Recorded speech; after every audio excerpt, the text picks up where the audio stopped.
आजकल सब जगह गैस की किल्लत हो रखी है और मैंने सोचा कुछ ऐसा बनाए जो सिर्फ और सिर्फ 10 मिनट में बन जाए और वहाँ पे आपकी गैस भी ज़्यादा खर्च ना हो। तो आज हम बनाएंगे मसाला पुलाव जिसे आप सिर्फ और सिर्फ 10 मिनट में घर पे बना सकते हैं और ये मसाला पुलाव बहुत ही ज़्यादा टेस्टी बनेगा और इसके साथ में बूंदी रायता बना के तैयार करेंगे। तो चलिए रेसिपी शुरू करते हैं।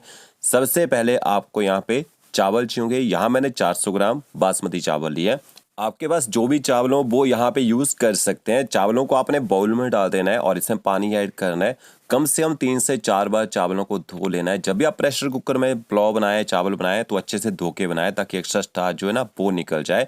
धोने के बाद आप इनको ना 5 मिनट तक भिगो के रख दीजिए। प्रेशर कुकर में चावल बनाते हैं, ज़्यादा भिगोने की जरूरत नहीं होती है। तो पहला काम आपने ये कर लेना है। अब आपको यहाँ पे सब्जियाँ चाहिए होंगी। गाजर, बीन्स और आलू का यहाँ पे मैं यूज़ कर रहा हूँ। आपके जो भी वेजिटेबल हो वो आप यहाँ पे यूज़ कर सकते हैं। आलू मटर से बनाना चाहिए, आलू मटर से भी बना सकते हैं।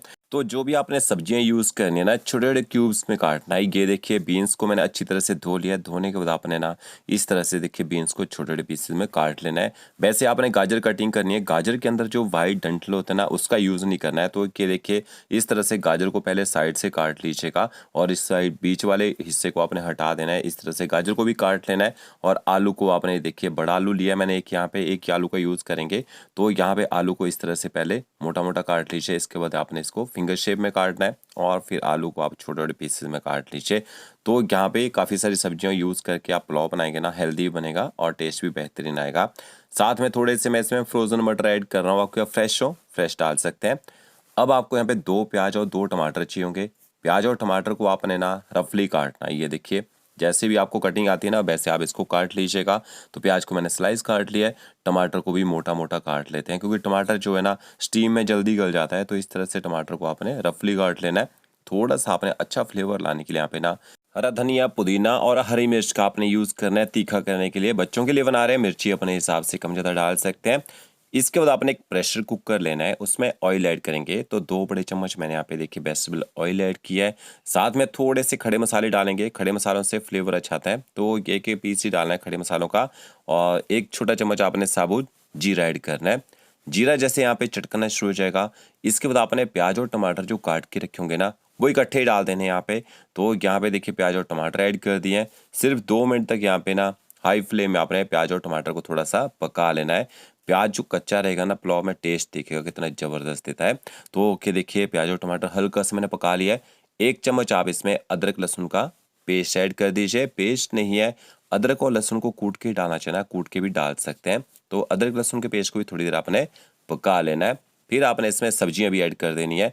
तो सारी सब्जियां इकट्ठी ही आपने डाल देनी है। सब्जियों को भी आपने अच्छी तरह से प्याज और टमाटर के साथ यहाँ पे मिक्स कर लेना है और 1.5 से 2 मिनट तक हाई फ्लेम में आपने ना सब्जियों को थोड़ा सा यहाँ पे भून लेना है। ज़्यादा पकाने की जरूरत नहीं है क्योंकि कुकर में जब विसल आती है ना तो सब्जियां पूरी तरह से गल जाती हैं। तो आपने ज़्यादा देर सब्जियों को पकाना नहीं है, ठीक है। ये देखिए सब्जियों को मिक्स कर लिया है। इसके बाद आपने इसमें हरा धनिया, पुदीना और हरी मिर्च भी आपने ऐड कर देने हैं साथ में ही और अच्छी तरह से इनको भी आपने मिक्स कर लेना है। तो लगभग 2 से 3 मिनट तक सब्जियों को भी मैंने हाई फ्लेम में थोड़ा सा यहाँ पे पका लिया है, थोड़ा सा भुनाई कर लिया इनका।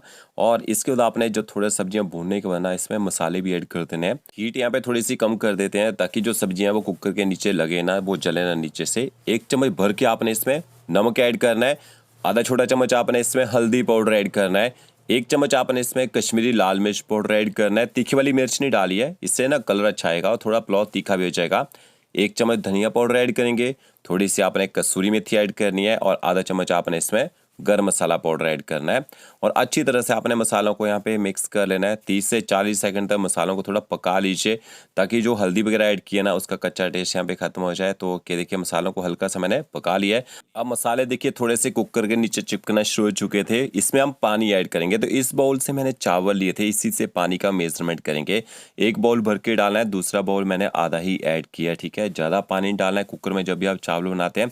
वैसे हम क्या करते हैं 1 कप चावल लेते हैं, अगर कुकर के बिना बनाते हैं 2 कप पानी के ऐड करते हैं।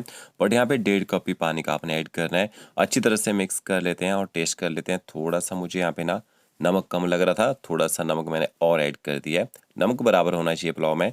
तो ये देखिए चावल जो मैंने भिगो के रखे थे ना, पूरा पानी आपने निकाल देना है, बिल्कुल भी पानी नहीं रहना चाहिए इसके अंदर। और इसके बाद आपने इसमें भीगे हुए चावल भी ऐड कर देना है और अच्छी तरह से चावलों को भी आपने यहाँ पे मिक्स कर लेना है। अब यहाँ पे ना हीट थोड़ा सा बढ़ा देते हैं और थोड़ा सा इनका बॉयल आने तक आपने यहाँ पे वेट करना है। हीट यहाँ पे मैंने बढ़ा दी है और थोड़ा सा ऊपर से आपने ना घी डालना है। घी डालने से टेस्ट बेहतरीन आएगा और आपके जो चावल बनेंगे ना वो चिपकेंगे भी नहीं आपस में। तो 2 चम्मच मैंने घी के ऐड कर दिए हैं। घी को भी अच्छी तरह से आपने मिक्स कर लेना है। मिक्स करने के बाद ऊपर से ना प्रेशर कुकर को कवर कर देते हैं। देखिए बॉयल आना शुरू हो चुका था ना, ऊपर मैंने यहाँ पे ढक्कन लगा दिया है। टाइम के हिसाब से दिखाता हूँ कितनी देर आपने पकाना है और कितनी आपने विसल लगवानी है। 7 बज के यहाँ पे 30 मिनट हुए हैं। तब तक जब तक पुलाव पक रहा है रायता बना लेते हैं। थोड़ी सी आपने बूंदी लेनी है। बूंदी को ना पानी में भिगो दीजिए, ठंडे पानी में भिगो देना है। भिगोते क्यों है, इससे एक तो बूंदी के अंदर ना ऑयल वगैरह होता है वो निकल जाता है, दूसरा बूंदी जल्दी सॉफ्ट हो जाती है और दही में डालते ही वो अच्छे से मिक्स भी हो जाती है। तो 2 से 3 मिनट तक बूंदी को आपने भिगो के रखना है और थोड़ा सा इसको मिक्स कर लेते हैं। अब जब आप बूंदी को निकालेंगे इस तरह से इसका एक्स्ट्रा जो पानी है वो निचोड़ देना है और इस पानी को आपने देखिए देख सकते हैं इसमें ऑयल है ना, तो वो पानी आपने हटा देना है। दूसरी साइड आपने 250 ग्राम दही लेनी है। दही को अच्छी तरह से फेंट लीजिए। दही के अंदर ना लम्स नहीं रहने चाहिए। जब भी रायता बनाए ना एकदम आपका प्लेन होना चाहिए रायता। फिर आपने इसमें पानी ऐड करना है। जब भी बूंदी रायता बनाए पहले आपने दही को थोड़ा सा पतला रखना है, क्योंकि जो बूंदी है ना, जब बूंदी डालते हैं दही के अंदर तो वो रायते को ज़्यादा थिक कर देती है, ठीक है। तो अब आपने इसके बाद इसमें बूंदी ऐड कर देनी है। भुना हुआ जीरा पाउडर ऐड कीजिए, साथ में थोड़ा सा नमक ऐड करना है। ब्लैक सॉल्ट डालना चाहें वो भी डाल सकते हैं। तीखा करने के लिए थोड़ी सी हरी मिर्च ऐड कीजिएगा और इसके साथ में थोड़ा बारीक कटा हुआ हरा धनिया आपने ऐड करना है। अच्छी तरह से सारे इंग्रेडिएंट्स को आपने यहाँ पे मिक्स कर लेना है। तो कि देखिए इंस्टेंट पुलाव के साथ जो रायता वो तैयार हो चुका है। यहाँ पे रायता तो सर्व कर रहे हैं क्योंकि अगर दही सर्व करेंगे ना तो कई बार क्या होता है कि दही कम होती है, क्वांटिटी बढ़ाने के लिए हम केवल पानी डालते हैं। तो आप रायता बना के उसको सर्व कीजिए, क्वांटिटी बढ़ जाएगी। तो यहाँ पे देखिए एक विसल आ चुकी है और साथ साथ में इसमें ना 2 मिनट के बाद दूसरी विसल भी आ जाएगी। तो सिर्फ आपने 2 विसल लगवानी है, तीसरी विसल नहीं लगवानी है, नहीं तो क्या होता है ना पुलाव नीचे चिपक जाता है कुकर के।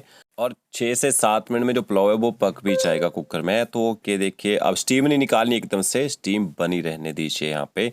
जब अपने आप स्टीम खत्म हो जाएगी उसके बाद आपने प्रेशर कुकर का ढक्कन खोलना है और के देखिए क्या ज़बरदस्त आपका पुलाव बन के तैयार हुआ है। तो फ्रेंड्स वीडियो अच्छा लगा होगा लाइक शेयर कमेंट जरूर कीजिएगा। ओके फ्रेंड्स, मिलते हैं नई वीडियो के साथ। Thank you.